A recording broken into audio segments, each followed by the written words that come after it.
Enfin, enfin un chapitre potable de One Piece. Et entre nous les mecs, on va pas se mentir, hein, le manga One Piece, il est quand même éclaté. Oh, oh, oh, je vois déjà venir là en train de dire, hey, One Piece, hey, nombre de ventes, hey, les millions d'exemplaires, hey, depuis 28 ans, ouais. Attendez, attendez les gars, je vais m'expliquer, vous allez comprendre.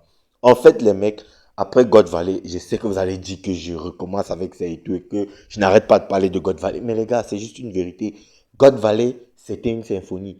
Franchement, God Valley était exceptionnel. Et il y a un gars qui a dit sur Twitter là que si cette fin de chapitre avait eu lieu il y a quelques mois, donc je suppose qu'il voulait faire allusion au fait que si ça avait eu lieu avant God Valley, bah on serait tous là en train de dire oh c'est incroyable, il me va bouger et tout. Mais dès qu'on a eu God Valley, franchement les mecs, je vais pas vous mentir, hein, après God Valley, le réel niveau de One Piece, il s'est vraiment fait voir.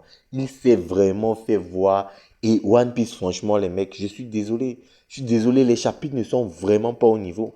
Je suis vraiment désolé. C'est pas pour rien que ça fait peut-être, je sais pas, 6-7 chapitres que je n'ai pas fait d'analyse et review parce que, waouh, les gars, c'est dur, hein. C'est dur. Et moi, si je vous demande, faites un peu un résumé des 6-7 derniers chapitres de One Piece. Alors, on va dire, allez, après God Valley, c'est-à-dire à partir du chapitre 1168 jusqu'au 1178, donc les 10 derniers chapitres de One Piece, faites un résumé. Qu'est-ce que vous pourrez dire? En fait, tout ce qu'on peut dire, c'est que Luffy et Loki sont remontés du royaume des ténèbres au royaume du soleil de Erbaf. Ils ont sauvé les enfants, ils ont combattu les chevaliers divins et Ymue est parti.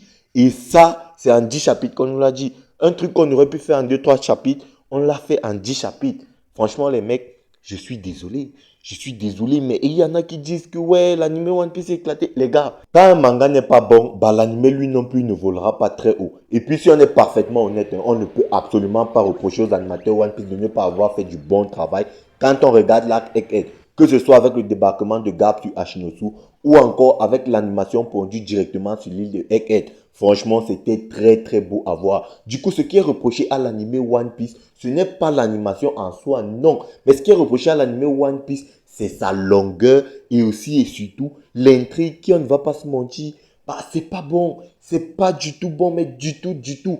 Parce que de vous à moi, les gars, honnêtement, qui est vraiment hypé et intéressé par les combats du Gorosei, bah personne. Et puis les combats de Luffy qui, voilà, ça suit toujours la même logique, la même intrigue, le même déroulé. Luffy, on le bat, il se relève, il revient un peu plus fort, il fait plus de coups de poing que d'habitude et puis il gagne. Non, franchement, on est déjà un peu épuisé de ça. Et puis les autres Mugiwara qui eux aussi n'ont pas de réelle progression, en vrai de vrai, ça ce sont les réelles limites et réels défauts de l'anime One Piece, on ne va pas se mentir. Et puis l'autre vrai gros et réel problème de l'œuvre One Piece, c'est que les personnages emblématiques manquent trop d'implication directe dans l'intrigue. Parce que si on se réfère directement à God Valley, le simple fait de voir chaque semaine des personnages tels que Garp, Roger, Xebec, Barbe Blanche, Rayleigh, Gaban, Kaido, Big Mom, Shiki, franchement, on était heureux et on en voulait encore. C'est-à-dire, à la fin de chaque chapitre, je l'avais dit une fois en vidéo, à la fin de chaque chapitre, tu attendais le suivant avec impatience. Et maintenant, là, avec les chapitres actuels, à la fin de chaque chapitre, bon, tu te dis, moi, ouais, si le prochain sort, bon, voilà, je vais juste lire parce qu'il faut finir le manga, hein, parce qu'en vrai de vrai, c'était pas intéressant. Du coup, les personnages emblématiques manquent trop d'implication directe dans l'intrigue parce qu'aujourd'hui, on nous parle de Summers, de Kiringam, de Loki. Attention, hein, Loki c'est un personnage incroyable. Mais encore une fois, comme moi je l'avais déjà dit, le simple fait d'entourer Loki des Mugiwara, je trouve que voilà, ça bride trop le personnage de Loki, ça tue trop son aura. Je suis vraiment désolé, hein, mais à mon avis, ça tue trop son aura, le fait de mettre les Mugiwara autour de lui. Et l'antagoniste final qui est complètement éclaté, oh là là. Mais Inu est complètement éclaté. Et les mecs, franchement, hein, ceux qui prétendent attendre le flashback de Joy Boy, Emu et David Jones, waouh, moi je vous tire mon chapeau parce que donc à quelle façon dont je m'en tape, mais d'un niveau de ces gars-là, franchement, vous ne vous rendez pas compte. Dit que déjà, l'implication des personnages tels que Barbe Noire, bah, ça ne me hype pas trop. Parce que pour moi, comme vous l'avez déjà dit en vidéo, bah, moi, ce que j'attendais encore dans One Piece, c'était le flashback de God Valley. Maintenant qu'on a eu le flashback de God Valley, ce que j'attends encore dans One Piece, c'est potentiellement le développement des personnages tels que Dragon, Shamrock aussi, qui lui me paraît très intéressant, on va pas se mentir. Shanks, Mihawk, ses combats avec Shanks, son futur combat avec Zoro, Trafalgar, Law, Sabo. Voilà. Akainu aussi, c'est le développement de ces personnages-là parce que ce sont des personnages emblématiques de One Piece. C'est un peu ça que moi j'attends encore dans l'univers de One Piece. Mais franchement, Davy Jones, Joy Boy, Imu, waouh, mais qu'est-ce que je m'en tape? Vous ne vous rendez pas compte, hein? Mais je m'en tape à un niveau. Et pourquoi est-ce qu'on continue de suivre One Piece malgré les grosses limites et défauts du manga? Eh bien, c'est parce que Oda arrive à jouer sur un terrain où il est parfaitement imbattable. Eh bien, c'est le mystère et le suspense. Sur ce terrain-là, franchement, il n'y a aucun mangaka qui rivalise avec Oda. Oda, il a créé une œuvre vraiment où à chaque chapitre, tu te demandes quel est le lien avec la fin. Peu importe à quel point un chapitre peut être nul, hein, mais à chaque chapitre, tu te demandes quel est le lien avec la fin. Et c'est vraiment là où Oda arrive à nous tenir en haleine parce que ce soit en termes de combat et tout, regardez encore, soi-disant combat mythique qu'on attendait, Luffy Loki versus Imi, mais c'est éclaté. C'est-à-dire, on a expédié ça en 3 pages, franchement. One Piece a beaucoup trop de défauts, mais le truc c'est que jusqu'aujourd'hui, les gens se demandent c'est quoi le One Piece, c'est quoi la volonté du J, c'est quoi ci, c'est quoi ça. Oda arrive parfaitement à jouer sur ça et il sait très bien que révéler ça, révéler le secret du One Piece et révéler le mystère de la volonté du J, les gens quitteront son manga bien avant la fin. Il y en a beaucoup qui vont quitter parce que moi, je ne sais pas si après la découverte de ce qu'est le One Piece et de la volonté du J, je vais continuer à suivre One. Bref, les amis, on va entrer en plein dans l'analyse et review de ce chapitre 1178 à qui je donnerai la note de 6,5 sur 10 parce qu'encore une fois, ce n'était pas exceptionnel. Bien, on va commencer cette analyse et revue du chapitre 1178 par la fin. Eh bien, en fin de chapitre, on retrouve quelques bâtiments de la terre sainte de Marie-Joie qui sont complètement calcinés. De ce fait, on va donc se souvenir de ce que Killingham avait dit lorsqu'il était arrivé sur Erbaf. Il avait appelé Shamrock en disant à Shamrock que la terre sainte de Marie-Joie est en feu et qu'il devait rentrer. Du coup, on est en droit de se poser dans la question qui aurait pu mettre Marie-Joie en feu et dans cet état? Eh bien, pour moi, la réponse à cette question me paraît parfaitement évidente quand on se réfère à la méthode et à l'état des bâtiments qui, encore une fois, je le rappelle, est complètement calciné. Eh bien, ce n'est nul autre que l'armée révolutionnaire qui est derrière cette attaque de Marie-Joie. Parce que les mecs, comme je l'ai dit, la méthode employée, c'est dans la subtilité, dans, voilà, si je peux dire la cachotterie. Parce que si c'était Barbe Noire, on connaît Barbe Noire. Barbe Noire, c'est un employé. À chaque fois qu'il se présente, il fait les choses en grand. Pour lui, la mise en scène est importante. La mise en scène compte pour beaucoup. On l'avait vu à Marie-Joie. Et qu'est-ce que je dis Marie-Joie? Plutôt Marineford lorsqu'il a débarqué après la guerre et tout. Voilà, Barbe Noire, lui, il est toujours dans la mise en scène. Donc, à mon avis, ce n'est absolument pas lui. Du coup, pour moi, ça, ce sont les méthodes de l'armée révolutionnaire.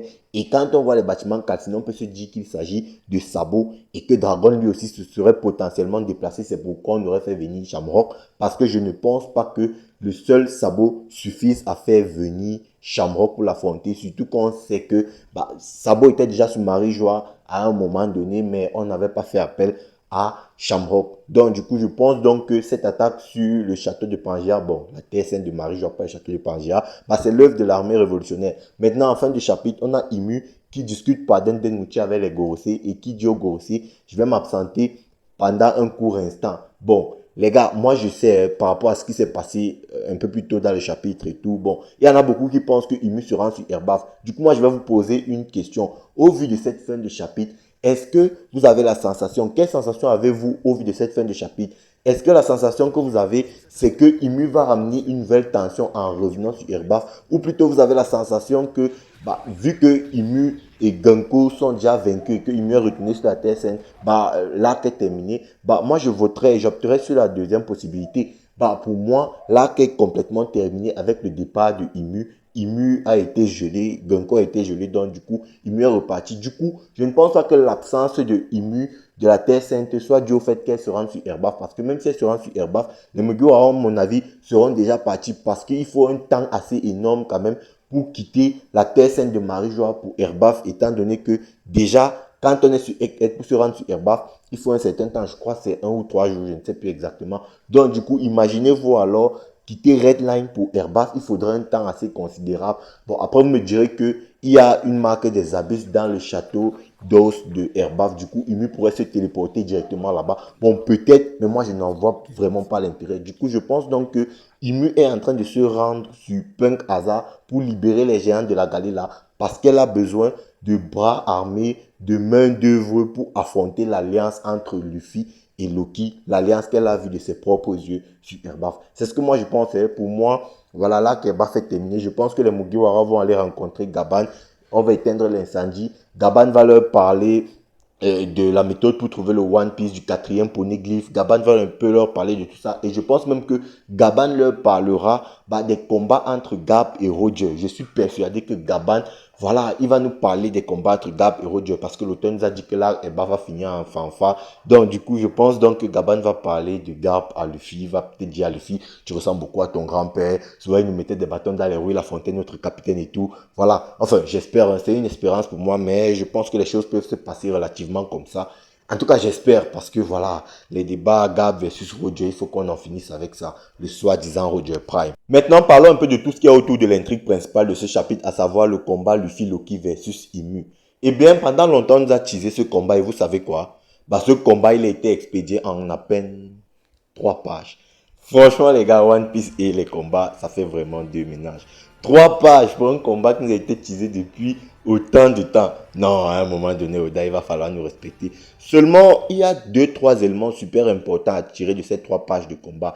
Déjà, parlons de Loki. En fait, les mecs, Loki, on apprend dans ce chapitre qu'il a vraiment du mal à combattre lorsqu'il se bat face à des adversaires puissants, mais de très petite taille, comme avec Imu Genko ici. Sa forme dragon ne lui permettait pas de placer des coups avec une précision énorme, mais seulement il a envoyé une attaque assez gigantesque à Imu Genko que Imu Genko a esquivé. Attention, c'est pas que Loki a manqué sa cible, c'est que Imu Genko a esquivé. Justement, je voulais en parler de Imu Genko, mais Imu, je comprends pas ce personnage. En fait, je comprends pas ce personnage. Avec la forme de Genko, lorsqu'elle prend possession du corps de Genko, elle semble beaucoup plus, comment dire, beaucoup plus fit, beaucoup plus rapide, beaucoup plus versatile, beaucoup plus véloce, au vu de la façon avec laquelle elle a esquivé et la facilité l'attaque de Loki. Franchement, c'était impressionnant. Maintenant, moi, je me demande alors pourquoi est-ce qu'elle a repris sa forme noire. Pourtant, avec cette forme-là, elle ne semble pas très mobile et semble facile à atteindre avec des attaques. Je me pose cette question.